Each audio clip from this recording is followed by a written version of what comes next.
O seu erro está sendo exatamente esse, não aproveitar o seu livre-arbítrio. E o que eu quero dizer com isso?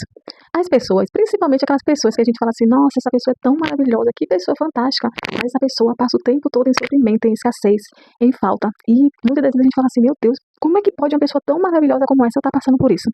E aí é que está o problema. O quê? Essa pessoa, o olhar dela está sendo só na falta. E o que acontece? A Bíblia fala, o livro de ensinamento milenar, que é a Bíblia, que ela de fato sim é um manual para que você viva essa vida aqui terrena, uma vida com uma abundância. O que ela fala?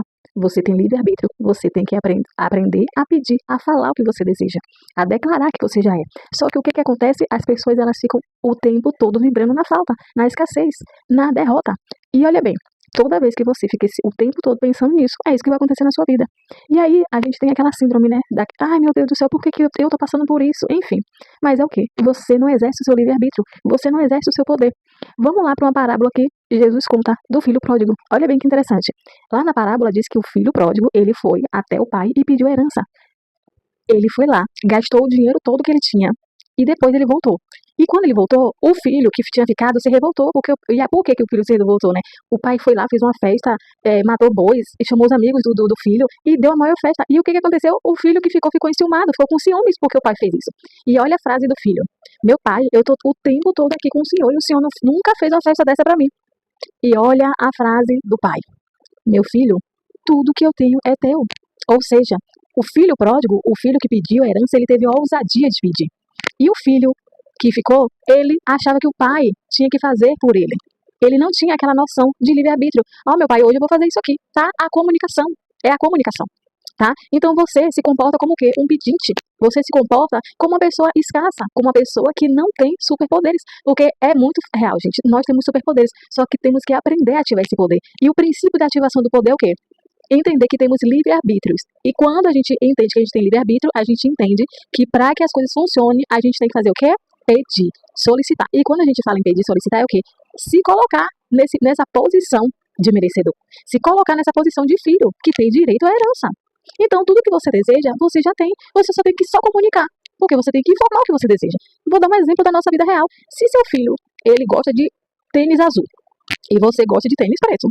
E aí você vai lá, tá na rua passeando, e aí você lembrou do seu filho, você foi lá e comprou um tênis preto, porque você gosta de preto. E aí seu filho não gosta. Você comprou um tênis pro seu filho, e seu filho não gosta do tênis. Mas por que ele não gosta? Porque ele nunca colocou pra fora o que ele gostava, a cor que ele gostava, a forma que ele gostava. Isso também existe nos relacionamentos. Né?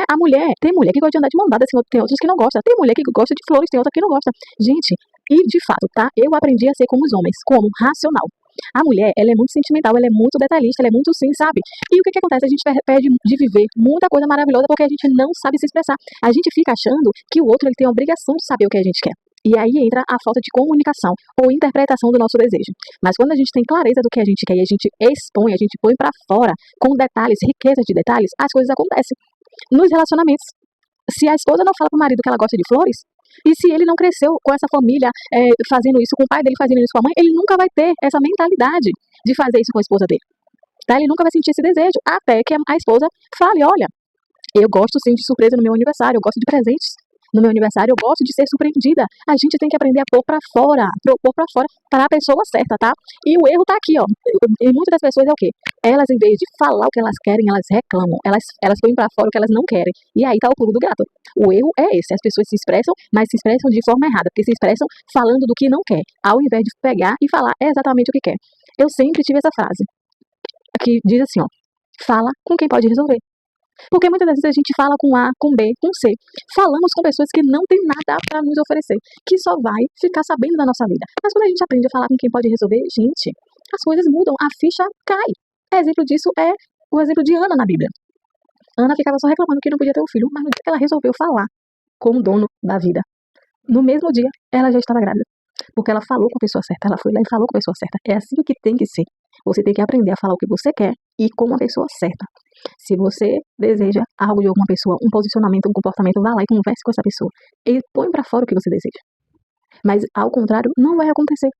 Por quê? Porque você não se expressou, porque você não põe pra fora. Essa dica é uma dica de milhões. Então, põe em prática que você vai ver sua vida mudar.